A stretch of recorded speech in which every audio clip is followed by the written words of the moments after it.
Selamat pagi saudara-saudara. Sebelum kita memulai membaca Alkitab, mari kita berdoa. Terima kasih Bapa, kami bersyukur pagi ini bisa bangun dengan tubuh yang sehat tanpa kurang apapun. Sebelum kami melakukan aktivitas hari ini, kami rindu untuk membaca Alkitab Tuhan, untuk melandasi hidup kami dengan kebenaran-Mu. Oleh sebab itu kami semakin hari semakin berkenan di hadapan-Mu Tuhan. Urapilah setiap kami Tuhan, di dalam nama Tuhan Yesus. Haleluya. Amin. Api turun dari langit, nyanyian syukur. Setelah Salomo mengakhiri doanya, api pun turun dari langit memakan habis korban bakaran dan korban-korban sembelihan itu, dan kemuliaan Tuhan memenuhi rumah itu. Para imam tidak dapat memasuki rumah Tuhan itu, karena kemuliaan Tuhan memenuhi rumah Tuhan. Ketika segenap orang Israel melihat api itu turun dan kemuliaan Tuhan meliputi rumah itu, berlututlah mereka di atas lantai dengan muka mereka sampai ke tanah, lalu sujud menyembah dan menyanyikan syukur bagi Tuhan, sebab Ia baik, bahwasanya untuk selama-lamanya kasih setianya, korban pentabisan dan perayaan. Lalu raja bersama-sama seluruh bangsa mempersembahkan korban sembelihan di hadapan Tuhan. Sebagai korban sembelihan, Raja Salomo mempersembahkan 22.000 ekor lembu sapi dan 120.000 ekor kambing domba. Demikian raja dan seluruh bangsa mentabiskan rumah Allah. Para imam telah siap berdiri pada tempat mereka. Begitu pula orang-orang Lewi telah siap dengan alat-alat musik untuk memuliakan Tuhan, yakni alat-alat musik yang dibuat Raja Daud untuk mengiringi nyanyian syukur bagi Tuhan, bahwasanya untuk selama-lamanya kasih setianya. Setiap kali mereka ditugaskan Daud menyanyikan puji-pujian pada itu para imam berdiri berhadapan dengan mereka sambil meniup nafiri, sedang segenap orang Israel berdiri. Lalu Salomo menguduskan pertengahan pelataran yang di depan rumah Tuhan, sebab disitulah diolahnya segala korban bakaran dan lemak korban keselamatan. Sebab mezbah tembaga yang dibuat Salomo tidak dapat memuat korban bakaran dan korban sajian dan segala lemak korban. Dan pada waktu itu juga Salomo mengadakan perayaan Pondok Daun selama 7 hari bersama-sama dengan seluruh Israel. Suatu jemaah yang amat besar dari jalan masuk ke Hamat sampai ke sungai Mesir. Pada hari yang ke-8 mereka mengadakan perkumpulan raya, karena mereka telah merayakan pentabisan mezbah selama 7 hari. Dan perayaan Pondok Daun selama 7 hari. Pada hari yang ke-23 bulan ke-7, disuruhnya bangsa itu pulang ke kemah-kemah mereka sambil bersukacita dan bergembira atas kebaikan yang telah dilakukan Tuhan kepada Daud, kepada Salomo, dan kepada orang Israel umatnya. Tuhan menampakkan diri kepada Salomo untuk kedua kalinya. Demikianlah Salomo menyelesaikan rumah Tuhan dan istana raja, dan berhasil melaksanakan dalam rumah Tuhan dan dalam istananya segala sesuatu yang timbul dalam hatinya. Kemudian Tuhan menampakkan diri kepada Salomo pada malam hari dan berfirman kepadanya, "Telah kudengar doamu dan telah kupilih tempat ini bagiku sebagai rumah persembahan. Bila mana aku menutup langit sehingga tidak ada hujan, dan bila mana aku menyuruh belalang memakan habis hasil bumi, dan bila mana aku melepaskan penyakit sampar di antara umatku, dan umatku yang atasnya namaku disebut merendahkan diri, berdoa dan mencari wajahku, lalu berbalik dari jalan-jalannya yang jahat, maka aku akan mendengar dari sorga dan mengampuni dosa mereka, serta memulihkan negeri mereka. Sekarang mataku terbuka dan telingaku menaruh perhatian kepada doa dari tempat ini. Sekarang telah kupilih dan kukuduskan rumah ini, supaya namaku tinggal di situ untuk selama-lamanya. Maka mataku dan hatiku akan ada di situ sepanjang masa. Mengenai engkau, jika engkau hidup di hadapanku sama seperti Daud ayahmu, dan berbuat sesuai dengan segala yang kuperintahkan kepadamu, dan jika engkau tetap mengikuti segala ketetapan dan peraturanku, maka aku akan meneguhkan tata kerajaanmu sesuai dengan perjanjian yang telah kuikat dengan Daud ayahmu, dengan berkata, takkan terputus keturunanmu yang memerintah atas Israel. Tetapi jika kamu ini berbalik dan meninggalkan segala ketetapan dan perintahku yang telah kuberikan kepadamu, dan pergi beribadah kepada Allah lain dan sujud menyembah kepadanya, maka aku akan mencabut kamu dari tanahku yang telah kuberikan kepadamu, dan rumah ini yang telah kukuduskan bagi namaku akan kubuang dari hadapanku, dan akan kujadikan kiasan dan sindiran di antara segala bangsa. Dan setiap orang yang lewat rumah yang amat ditinggikan ini akan tertegun dan berkata, apakah sebabnya Tuhan berbuat yang demikian kepada negeri ini dan kepada rumah ini? Maka orang akan berkata, sebab mereka meninggalkan Tuhan Allah nenek moyang mereka yang membawa mereka keluar dari tanah Mesir, dan sebab mereka berpegang pada Allah lain dan sujud menyembah kepadanya dan beribadah kepadanya. Itulah sebabnya Ia mendatangkan segala malapetaka ini ke atas mereka. Beberapa usaha Raja Salomo. Setelah lewat 20 tahun selesailah Salomo mendirikan rumah Tuhan dan istananya sendiri. Maka Salomo memperkuat kota-kota yang diberikan Huram kepadanya dan menyuruh orang Israel menetap di sana. Lalu Salomo pergi ke Hamat Joba dan menaklukkannya. Kemudian ia memperkuat Tadmor di padang gurun dan semua kota perbekalan yang didirikannya di Hamat. Ia memperkuat juga Bet Horon Hulu dan Bet Horon Hiril menjadi kota kubu yang bertembok, berpintu gerbang dan berpalang, dan juga Baalat dan segala kota perbekalan kepunyaan Salomo, segala kota tempat kereta, kota-kota tempat orang berkuda, dan apa saja yang Salomo ingin mendirikannya di Yerusalem atau di gunung Libanon atau di segenap negeri kekuasaannya.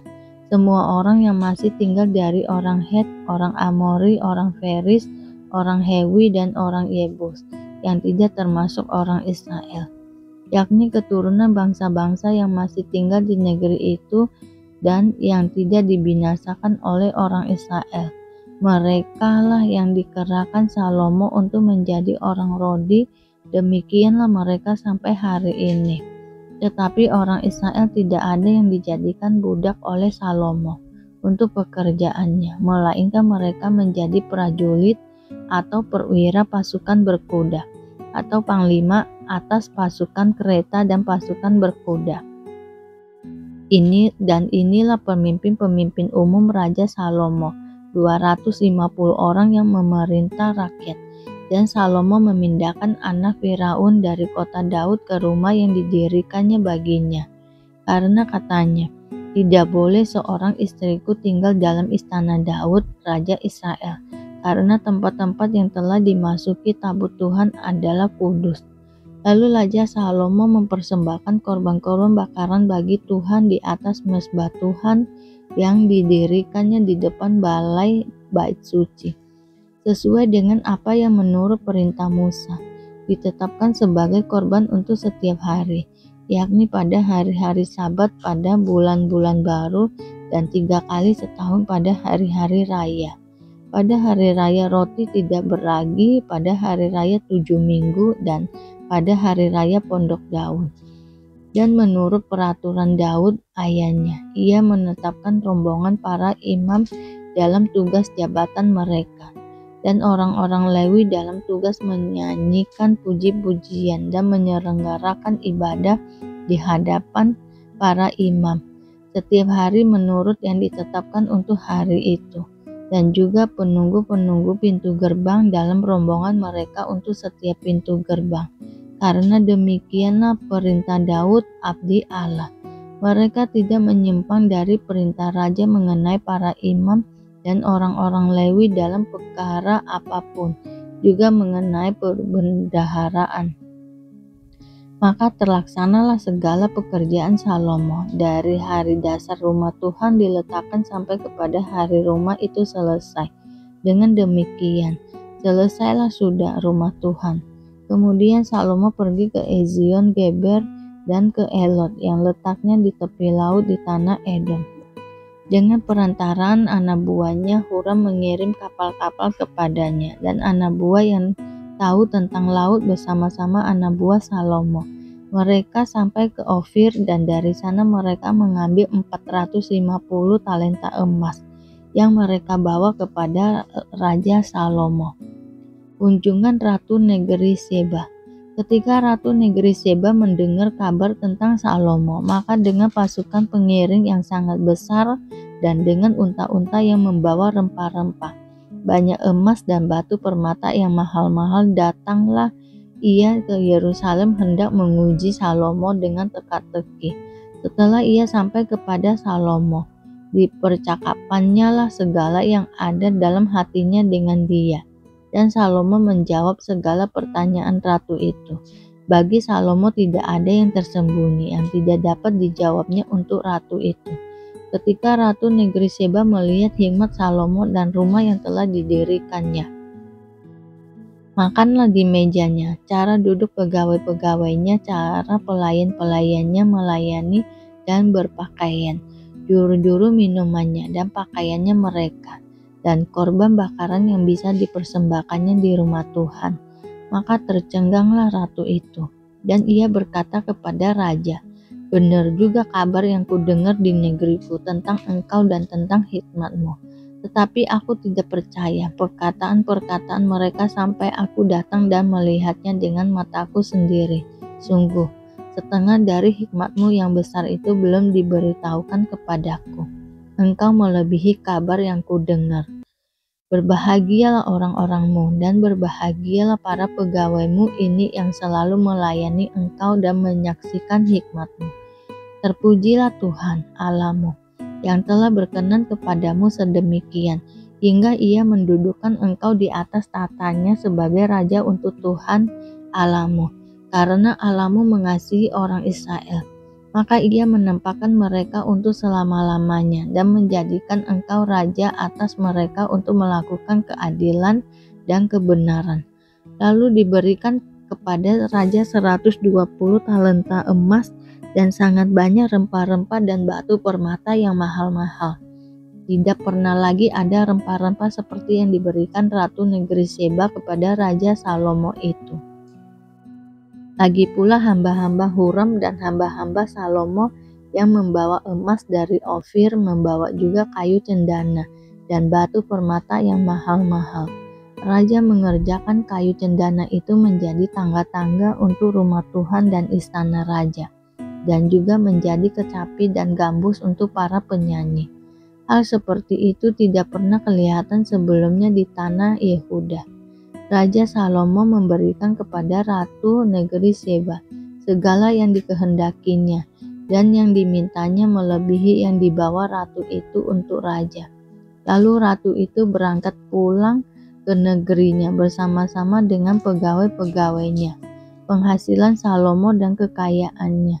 Adapun berat emas yang dibawa kepada Salomo dalam 1 tahun ialah seberat 666 talenta, belum terhitung yang dibawa oleh saudagar-saudagar dan pedagang-pedagang, juga semua raja Arab dan bupati-bupati di negeri itu membawa emas dan perak kepada Salomo.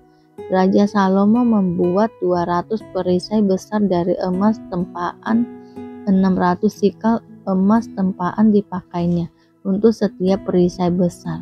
Ia membuat juga 300 perisai kecil dari emas tempaan, 300 sikal emas dipakainya untuk setiap perisai kecil. Lalu raja menaruh semuanya itu di dalam gedung hutan Libanon. Juga raja membuat tata besar dari gading yang disalutnya dengan emas murni. Tata itu 6 tingkatnya, dan tumpuan kakinya dari emas yang dipautkan pada tata itu, dan pada kedua sisi tempat duduk ada kelek-kelek. Di samping kelek-kelek itu berdiri 2 singa. sedang 12 singa berdiri di atas ke-6 tingkat itu. Sebelah menyembelah belum pernah diperbuat yang demikian bagi sesuatu kerajaan. Segala perkakas minuman Raja Salomo dari emas dan segala barang di gedung hutan Libanon itu dari emas murni. Perak tidak dianggap berharga pada zaman Salomo, sebab raja mempunyai kapal-kapal yang berlayar di Tarsis bersama-sama dengan orang-orang Huram. Dan sekali 3 tahun kapal-kapal Tarsis itu datang membawa emas dan perak, serta gading juga kera dan burung merak. Raja Salomo melebihi semua raja di bumi dalam hal kekayaan dan hikmat. Semua raja di bumi berikhtiar menghadap Salomo untuk menyaksikan hikmat yang telah ditaruh Allah di dalam hatinya. Mereka datang masing-masing membawa persembahan, yakni barang-barang perak dan barang-barang emas, pakaian senjata, rempah-rempah, kuda dan bagal. Dan begitulah tahun demi tahun. Salomo mempunyai juga 4.000 kandang untuk kuda-kudanya dan kereta-keretanya, dan 12.000 orang berkuda yang ditempatkan dalam kota-kota kereta dan dekat raja di Yerusalem. Dan ia memerintah atas semua raja, mulai dari sungai Efrat sampai negeri orang Filistin, dan sampai ke kapal terbatas dan batas Mesir. Raja membuat banyaknya perak di Yerusalem sama seperti batu, dan banyaknya pohon kayu ara sama seperti pohon ara yang tumbuh di daerah bukit. Kuda untuk Salomo didatangkan dari Misraim dan dari segala negeri. Salomo mati. Selebihnya dari riwayat Salomo dari awal sampai akhir. Bukankah semuanya itu tertulis dalam riwayat Nabi Nathan dan dalam nubuat Ahia, orang Silo itu, dan dalam penglihatan-penglihatan Ido pelihat itu tentang Yerobeam bin Nebat. Salomo memerintah di Yerusalem atas seluruh Israel 40 tahun lamanya. Kemudian Salomo mendapat perhentian bersama-sama dengan nenek moyangnya, dan ia dikuburkan di kota Daud ayahnya. Maka Rehabeam anaknya menjadi raja menggantikan dia. Rupa-rupa karunia tetapi satu roh. Sekarang tentang karunia-karunia roh. Aku mau, saudara-saudara, supaya kamu mengetahui kebenarannya. Kamu tahu bahwa pada waktu kamu masih belum mengenal Allah, kamu tanpa berpikir ditarik kepada berhala-berhala yang bisu. Karena itu, aku mau meyakinkan kamu bahwa tidak ada seorang pun yang berkata-kata oleh Roh Allah dapat berkata, "Terkutuklah Yesus," dan tidak ada seorang pun yang dapat mengaku Yesus adalah Tuhan selain oleh Roh Kudus. Ada rupa-rupa karunia, tetapi satu roh, dan ada rupa-rupa pelayanan tetapi satu Tuhan, dan ada berbagai-bagai perbuatan ajaib, tetapi Allah adalah satu yang mengerjakan semuanya dalam semua orang. Tetapi kepada tiap-tiap orang dikaruniakan pernyataan roh untuk kepentingan bersama. Sebab kepada yang seorang roh memberikan karunia untuk berkata-kata dengan hikmat, dan kepada yang lain roh yang sama memberikan karunia berkata-kata dengan pengetahuan. Kepada yang seorang roh yang sama memberikan iman, dan kepada yang lain ia memberikan karunia untuk menyembuhkan. Kepada yang seorang roh memberikan kuasa untuk mengadakan mujizat, dan kepada yang lain ia memberikan karunia untuk bernubuat, dan kepada yang lain lagi ia memberikan karunia untuk membedakan bermacam-macam roh. Kepada yang seorang lain ia memberikan karunia untuk berkata-kata dengan bahasa roh, dan kepada yang lain ia memberikan karunia untuk menafsirkan bahasa roh itu. Tetapi semuanya ini dikerjakan oleh Roh yang satu dan yang sama, yang memberikan karunia kepada tiap-tiap orang secara khusus seperti yang dikehendakinya. Banyak anggota, tetapi satu tubuh. Karena sama seperti tubuh itu satu, dan anggota-anggotanya banyak, dan segala anggota itu sekalipun banyak merupakan satu tubuh. Demikian pula Kristus. Sebab dalam satu roh kita semua, baik orang Yahudi maupun orang Yunani, baik budak maupun orang merdeka, telah dibaptis menjadi satu tubuh, dan kita semua diberi minum dari satu roh. Karena tubuh juga tidak terdiri dari satu anggota, tetapi atas banyak anggota. Andai kata kaki berkata, "Karena aku bukan tangan, aku tidak termasuk tubuh," jadi benarkah ia tidak termasuk tubuh? Dan andai kata telinga berkata, "Karena aku bukan mata, aku tidak termasuk tubuh," jadi benarkah ia tidak termasuk tubuh? Andai kata tubuh seluruhnya adalah mata, di manakah pendengaran? Andai kata seluruhnya adalah telinga, di manakah penciuman? Tetapi Allah telah memberikan kepada anggota masing-masing secara khusus suatu tempat pada tubuh, seperti yang dikehendakinya. Andai kata semuanya adalah satu anggota, di manakah tubuh? Memang ada banyak anggota, tetapi hanya satu tubuh. Jadi mata tidak dapat berkata kepada tangan, "Aku tidak membutuhkan engkau," dan kepala tidak dapat berkata kepada kaki, "Aku tidak membutuhkan engkau." Malahan justru anggota-anggota tubuh yang nampaknya paling lemah yang paling dibutuhkan. Dan kepada anggota-anggota tubuh yang menurut pemandangan kita kurang terhormat, kita berikan penghormatan khusus. Dan terhadap anggota-anggota kita yang tidak elok, kita berikan perhatian khusus. Hal itu tidak dibutuhkan oleh anggota-anggota kita yang elok. Allah telah menyusun tubuh kita begitu rupa, sehingga kepada anggota-anggota yang tidak mulia diberikan penghormatan khusus, supaya jangan terjadi perpecahan dalam tubuh, tetapi supaya anggota-anggota yang berbeda itu saling memperhatikan. Karena itu, jika satu anggota menderita, semua anggota turut menderita. Jika satu anggota dihormati, semua anggota juga bersukacita. Kamu semua adalah tubuh Kristus, dan kamu masing-masing adalah anggotanya. Dan Allah telah menetapkan beberapa anggota dalam jemaat. Pertama sebagai rasul, kedua sebagai nabi, ketiga sebagai pengajar. Selanjutnya mereka yang mendapat karunia untuk mengadakan mukjizat, untuk menyembuhkan, untuk melayani, untuk memimpin, dan untuk berkata-kata dalam bahasa roh. Adakah mereka semua rasul atau nabi atau pengajar? Adakah mereka semua mendapat karunia untuk mengadakan mukjizat, atau untuk menyembuhkan, atau untuk berkata-kata dalam bahasa roh, atau untuk menafsirkan bahasa roh? Jadi berusahalah untuk memperoleh karunia-karunia yang paling utama, dan aku menunjukkan kepadamu jalan yang lebih utama lagi. Terima kasih Bapak untuk hari ini, sehingga kami dapat membaca Alkitab-Mu Tuhan. Mari doa Bapa kami.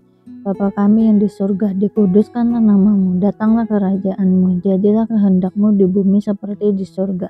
Berikanlah kami pada hari ini makanan kami yang secukupnya, dan ampunilah kami akan kesalahan kami, seperti kami juga mengampuni orang yang bersalah kepada kami. Dan janganlah membawa kami ke dalam pencobaan, tetapi lepaskanlah kami daripada yang jahat, karena Engkaulah yang mempunyai kerajaan dan kuasa dan kemuliaan sampai selama-lamanya. Terima kasih Bapa. Kami selalu bersyukur atas apapun Tuhan berikan hidup kami. Engkau tidak pernah meninggalkan kami ya Bapa. Hidup kami akan senantiasa berkecukupan di dalam-Mu. Di dalam nama Tuhan Yesus kami berdoa dan mengucap syukur. Amin, amin, amin. Tuhan Yesus memberkati.